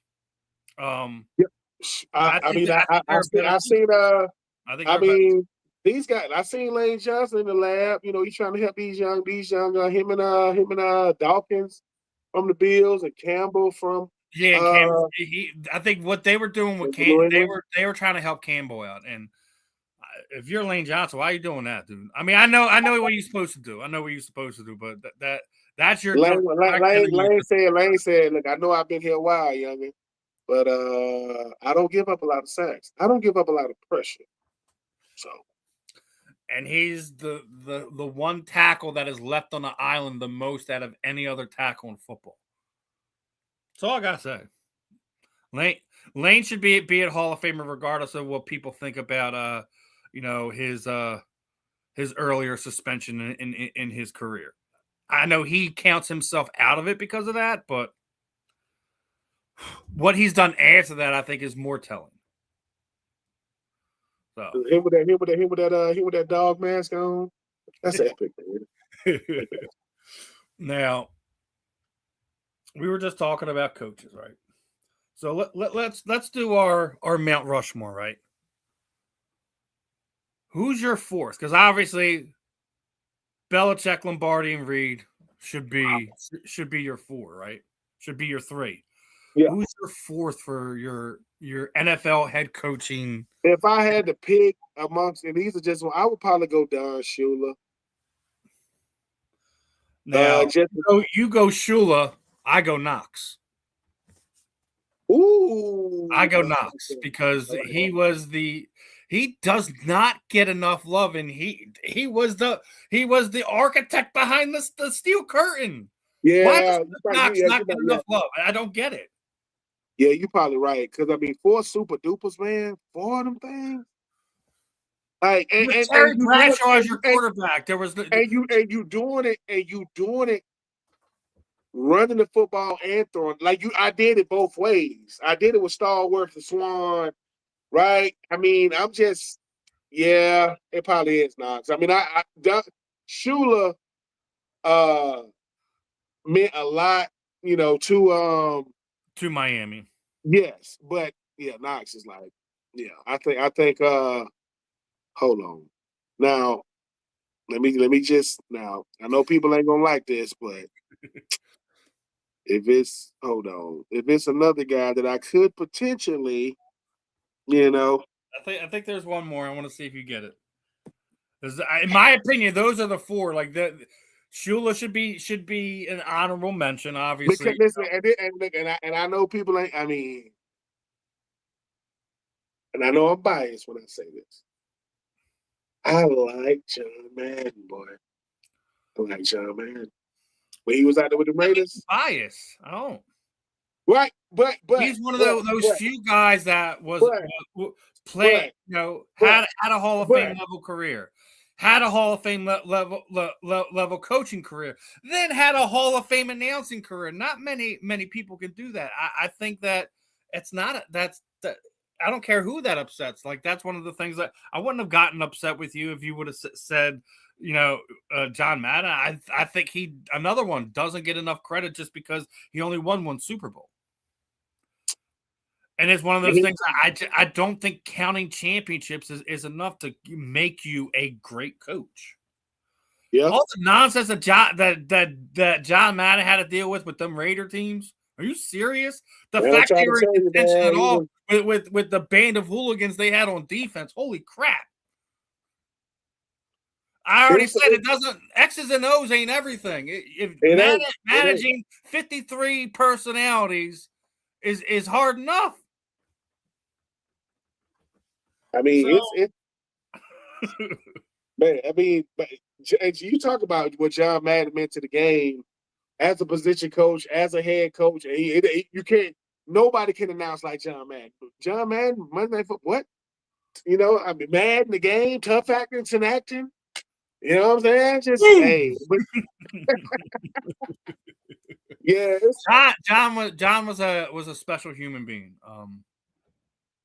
So that John Candy feel, just like he's the big uncle in the family. You know what I mean? That's how you feel if you were around John Madden. I think that another one that just didn't quite get the love and respect he should have, but absolutely should be one of those names mentioned as far as the Mount Rushmore of NFL all-time coaches. I just think it shouldn't be without. It should be without question. He should be one of those guys that's on a short list. I mean, well, hold on. I know the guy you probably thinking. What's his name? He goes to Washington. Joe Gibbs. Joe. Now, I will say this: we don't talk about Joe Gibbs enough either, because Joe Gibbs. Because once again, the Redskins. But yeah, Joe Gibbs. Not just that, but you got to think he won with two different systems, two different teams. Right? Actually, no, he's won 3 with 3 different quarterbacks. Mark Rippon, Joe Theismann, and Doug Williams. Yeah. Yeah. But he won with technically 3 completely different teams. Yeah, Joe, yeah. I mean, yeah, as much as love John, man, love Don Shooter, but Joe Gibbs, it's like, wow. Because I get it if I got one quarterback, throughout. But then I got different ones. Joe Theismann is the reason why. Joe Theismann and Lawrence Taylor is the reason why the left tackle gets paid what it's paid. The reason why we were even halfway interested to watch the Redskins is because, Joe Gibbs was coaching. So, yeah. And that 4th spot could be a lot of people. Could be Shula, could be Gibbs, could be Madden. When you look at what those guys meant, I mean, he didn't win no championships, but Schottenheimer, he was there for a long time. I know he was, but if I got to be honest with it, if who was the 3? It was Belichick. It was who was the 3? It was Belichick. Belichick, Reed, and Lombardi. I mean, if I'm being honest, the 4th probably should be Bill Walsh. That's probably who it should be, because the West Coast offense, man. People forget about. Why do people forget that he did that in Cincinnati first? No one ever talks about this, right? No one ever talks about this, right? Is that he made Cincinnati a place, that the West Coast offense was a thing, was successful because of what Bill Walsh did with them in Cincinnati, right? Everyone remembers Sam Weiss. Everyone remembers Sam Weiss. They don't remember Bill Walsh in Cincinnati. So, and then the other one is their quarterback won an MVP there. No one talks about him. He was on the short list for Hall of Famer this season, along with Roger Craig. I think it was his last year eligibility. See? So it's one of these things where he was obviously more successful in San Francisco. Yeah. With Joe Montana. But he's another one. Like, I agree that Walsh, he doesn't get enough love, and That's what I'm saying. The greatest coaches, man, you have a Bill Walsh, Vince Lombardi. You talk about Bill Belichick and one of those. It's just some of these guys, man. Andy Reid. That's what it was. It was Andy Reid. It was Vince Lombardi, and it was Bill Belichick. Big Red did it for two. I mean, what he meant to Philly, what he did for Philly, then went over to. What was hard? Okay, what was harder to swallow, or Brian Dawkins leaving to go to Denver? The Brian Dawkins one, because I think at that point in time, everyone just felt that Andy couldn't get it done. He couldn't get over the hump, right? And that's sad because what he meant and has meant to this organization that was instrumental in changing the direction of this franchise can't be understated. But when you see a legend like Brian Dawkins put on another uniform, regardless if it was Denver or not, it's just it don't sit right with you. It's like when Wayne Gretzky was traded from the Oilers, and then he's a Los Angeles King or a New York Ranger or St. Louis Blue. It just don't look right. It's one of these things where like sometimes coaches leaving isn't as big as when you have that Hall of Fame level player leave. Yeah. And it's one of the reasons why I think still to this day, a lot of fans will never forgive Scott Rowland for giving up on the Philadelphia Phillies. Arguably, one of the top 10 third basemen of all time.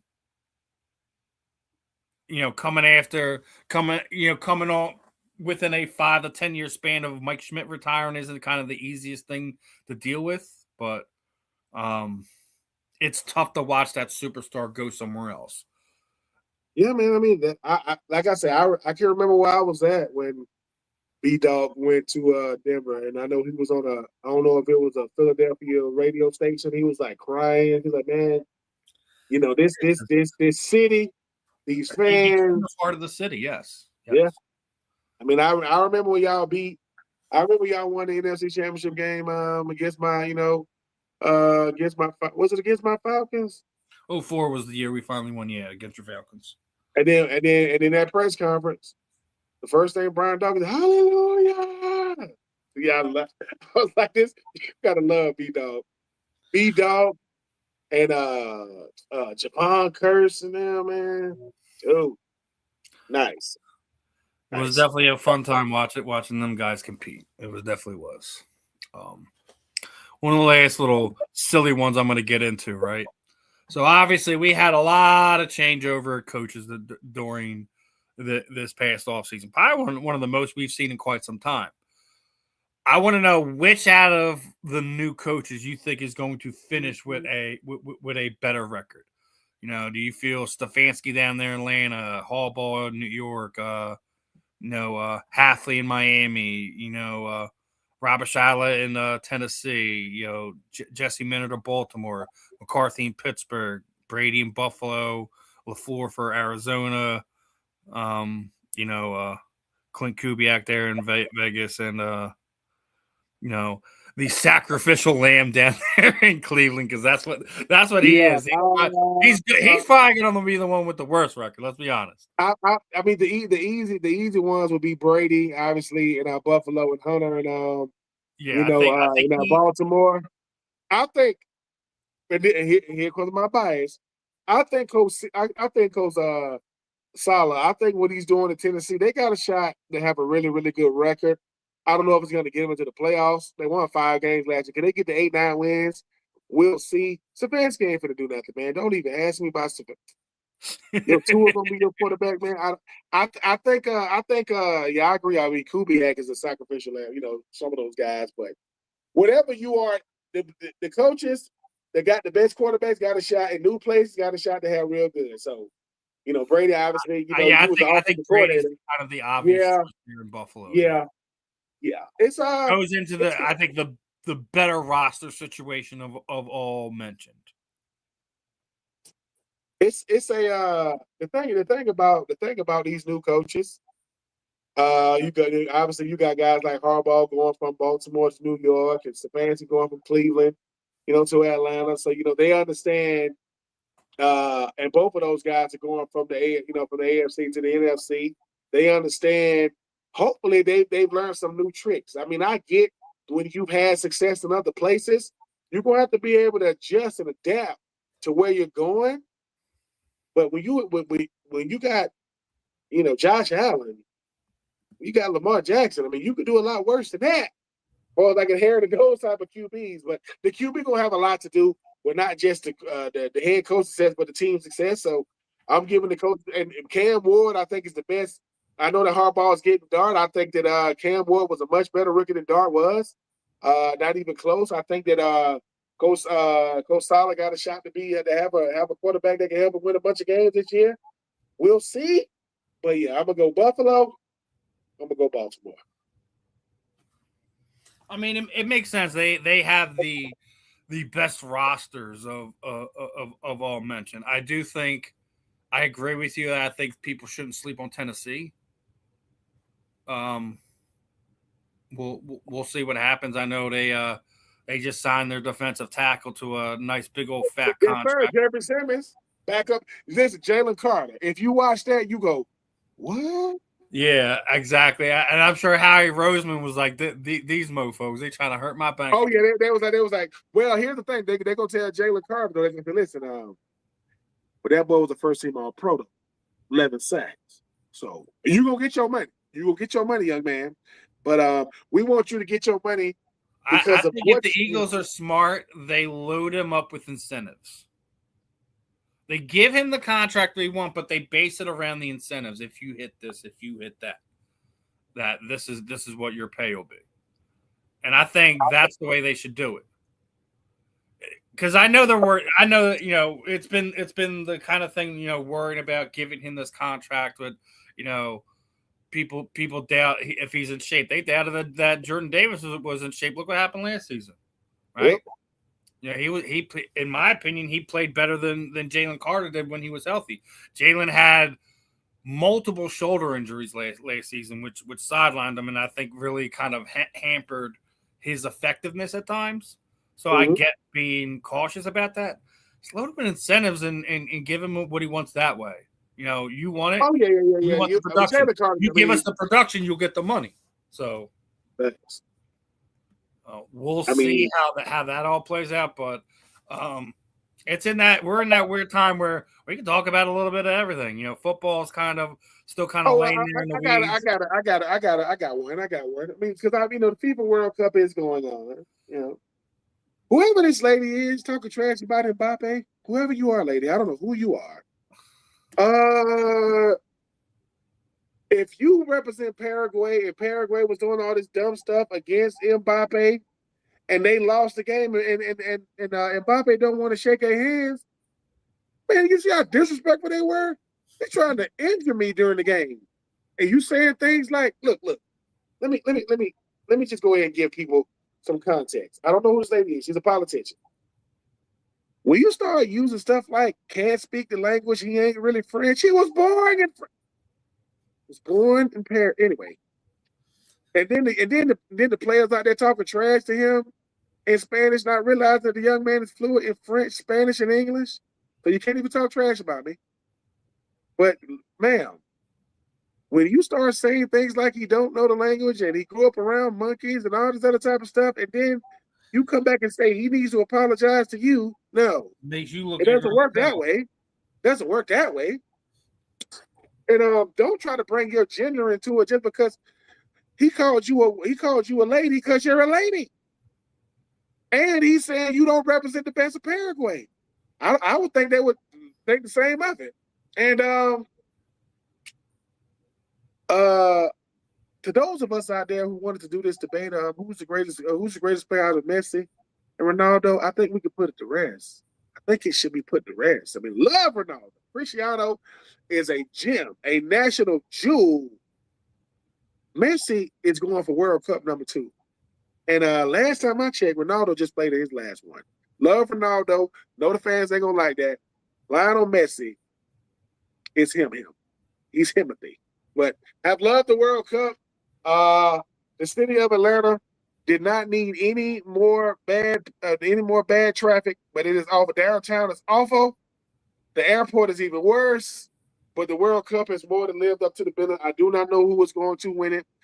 But if you're going to talk trash about superstars, let it not be Mbappe. That's not going to help you get reelected, and that's not going to boost your reputation, or your likeness in this world. But don't compare anybody to a monkey, especially if they're people of color. What? And he need to apologize to me. Come on, man. And the Olympics will be coming to America in 2028 in Los Angeles, and I will be there. I don't know what type of seat I'm gonna have, and I'm gonna be with my mom. I just have to experience this point blank and period. I got to just go out there, see what's up with the festivities, things like that. But yeah, man. I mean, we are at a time in sports where, we are trying to make it to training camp. We really, really are. We're just trying to count down these Sundays to training camp. We count down. I think we're just about within 2 months. So yeah, we're and I don't. Who's doing? Do you know who's doing Hard Knocks this year? I don't know. No, I don't. I just know it's not the Eagles this year. That's all I know. I mean, I'm just saying it's but no, the NBA. Oh, baseball. I know y'all gonna have to get ready to really, really, get comfortable being uncomfortable with these negotiations. And I'm gonna keep saying this to the Otanis of the world, to the Mike Trouts of the world, to the Ronald Acuna Jr. of the world, to you $100 million, $200 million, $300 million, some $400 million, some $500 million players. Be ready to look out for your teammates who don't make that type of money, because in order to survive this, people got bills to pay. So right now we out because Steven, I don't know how long you foresee it, but I see this thing getting ugly. I see this thing. I don't see it lasting longer than one regular season, like missing it, but I do see it affecting the upcoming season. Like, I don't think it's gonna last. It's too much money to be made. It's too much sponsorships and all these Fortune 500 companies and businesses attached to these teams and players. But to survive it, people are going to have to be able to maintain or sustain their life and lifestyle. So to the big money guys, be ready to put the money into a pool, and not just for the players, but for some of these coaches, for some of these staff members, because when you say it ain't my responsibility, yeah, it is. People got mouths to feed. So to the same people that are ready to strike, you can have a bunch of players that say, I can't afford no strike. What do you mean? Man, my kid go to private school, got his new house, new baby on the way. We need every game. So, but yeah, I hope that and Dana White and company. Listen, no more sporting events at the White House. I mean, it's just too much stuff that can go crazy. I know y'all did it, but we got arenas and stadiums for that. Let's try it. And stay, and whatever this little green pool thing is, stay away from it, people. People need to. I don't know what they talk about. It's green or whatever. The reflective pool. The reflection. Oh, okay. Yeah. So if it's green, whatever color it's supposed to be, get it back that color. Because I'm just saying. But no, I think the problem is because people are pouring stuff, or the reports are people are pouring. It's supposed to be clear and it's supposed to be a reflective pool, but whatever. What do I know? I stay away from the political nonsense no matter what. Oh yeah, me too. I say keep it out of my sports talk. Keep it out of it. Exactly. And I will say about the World Cup, showed you guys last week the parking prices here in Philadelphia was absolutely insane. But the 6 games they had here sold out 5 of them. Sold out 5 of them. So 5 of the 6 games here, there was more than 60,000 fans here. So I think it was a success for the most part. I'm not gonna act like I'm the biggest FIFA fan. Oh You know, yeah. I'm not first gonna do sport I that. ever played was soccer. I'm not gonna act Yeah, like I'm not gonna act like I am either. A shout out to Antonio Freeman. I think his son plays for the U.S. men's national team. I'm not gonna act like I know them all. I'm a part of the Landon Donovan era. You know, I ain't I'll trying just to act say like. this much. The only thing I will mention on is some of the nonsense I've seen over the last handful of days. If you're an American and you have to make it a point that you're not rooting for the U.S. just because it's the U.S. and you're a U.S. citizen, please go find a visa citizenship elsewhere. I don't want you here. I don't. That's the only political nonsense I'm going to say because I don't care what idiot is in the White House. I don't. It means nothing to me. I'm going to support my country regardless. Olympics, all that stuff. But when you have a situation like what people are using, just a way to poo-poo the Americans, whatever, dude. Like this is the same that the same people were upset that they lost. They lost where they lose every time in the last 16 teams that are left. That's when the USA gets eliminated. We are not the best soccer team in the world. We're not even in the top 10 in the world.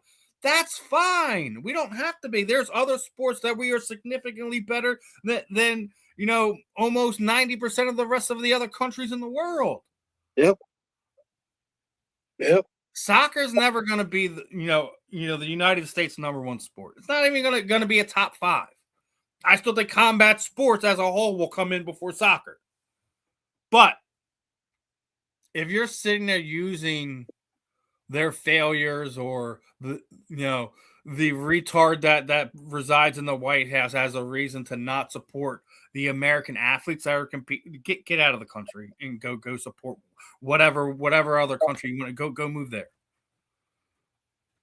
You can be a proud American and not be proud of your government. That's perfectly acceptable. Thanks. That is perfectly acceptable. I hope everyone has those honest conversations with each other, but don't take it out on the athletes because of it. Don't take it out on them. They have nothing to do with that. Nor should they get the vitriol or hate because of it. So that's the only thing I'm going to say about that.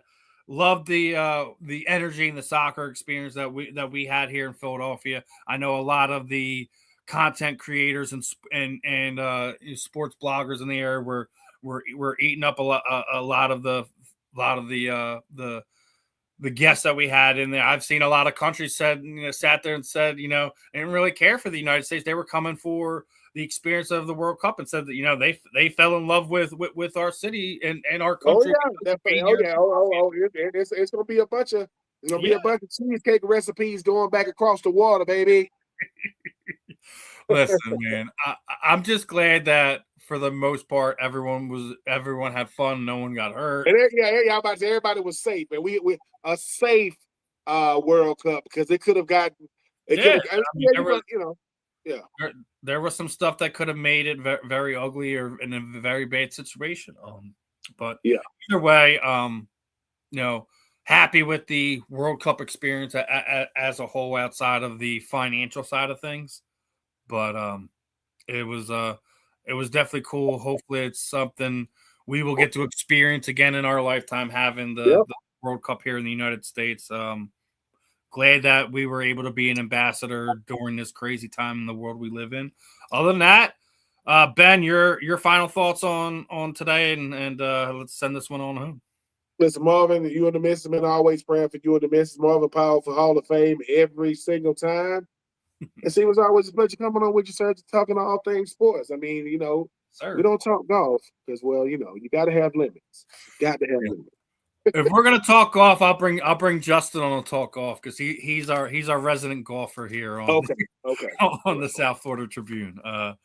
Again, like I said, we covered Knucklemania this past week, and showed our guys a fight wax around Philadelphia. Picked them up from the airport, showed them some love, took them to some of the events, but also want to give some love to another one of the companies that is working with Fight Wax.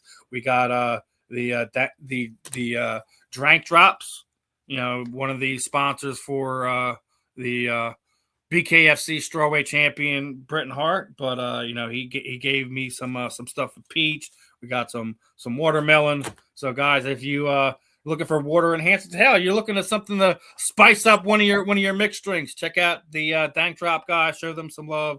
Show the guys that are showing us love here on the South Florida Tribune, the Fan in the End, Real and Rare, all that stuff. Some love. But other than that, another episode in the books. I'm Steve. That's Ben. This was another episode of the Fan in the End, and we will see you guys next week, my friends. Peace on out.